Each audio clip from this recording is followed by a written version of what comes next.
My grade Dana, grade 8 learners, Dumela Luchan.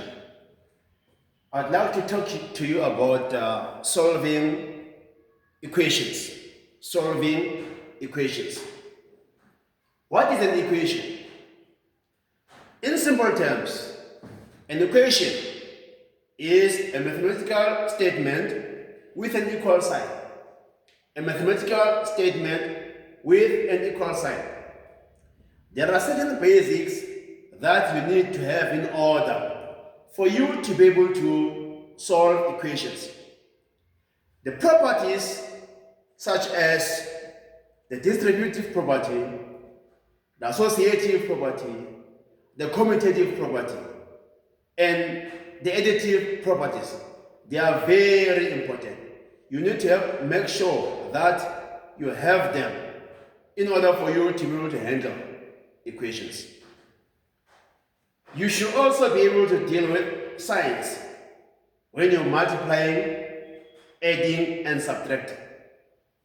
It's just a matter of you having to make sure that your basics are in order.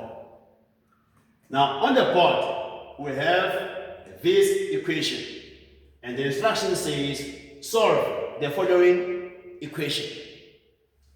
As you can see, it has got the left-hand side and the right-hand side. Let us start with the left-hand side. We've got 10x. Over here, we need to distribute. You can see we've got negative 4. Within the brackets, we've got 2x plus 3. So we have to distribute, meaning that we need to apply the distributive property. Negative 4 multiplied by 2x will give us negative 8x. Negative 4 multiplied by positive 3 will give us negative 12. Then we move on to the right hand side. 5 minus 3 into x minus 1. Over there we also need to distribute accordingly. Negative 3 by x will give us negative 3x. Negative 3 by negative 1 should give us positive 3. Now let us simplify. 10x minus 8x will give us 2x minus 12. On the other side, we're going to get 5 plus 3, which will give us 8 minus 3x.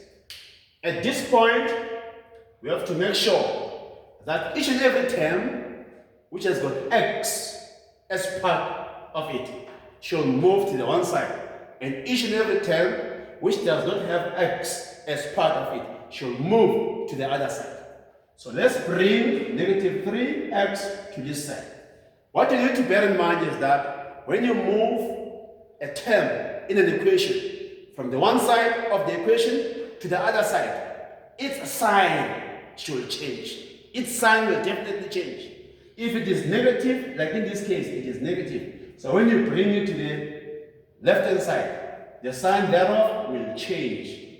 We're going to get a positive 3x. Now we move this one to the other side. Its sign will change as well to positive. We get positive 12. Now we can add, because these two are like terms. Those two are also like terms. 2x plus 3x will give us 5x.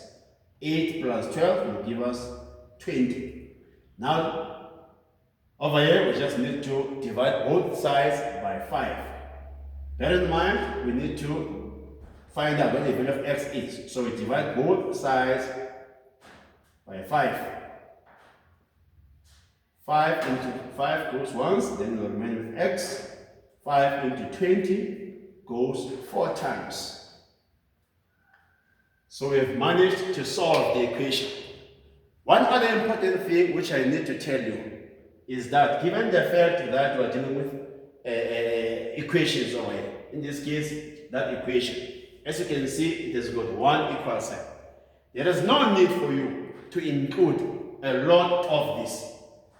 Some learners will put an equal sign over there, another one over here, another one over there, another one here, another one there. Something of this sort. Now, this whole thing becomes messy. One equal sign is enough. The equal sign that you start with, you should end with the same equal sign. Don't use many signs like this. One sign, one equal sign is enough. I hope this makes sense to you. For more information related to mathematics, please kindly subscribe to our YouTube channel at PP Maths and Science Lab. Thank you very much for your attention.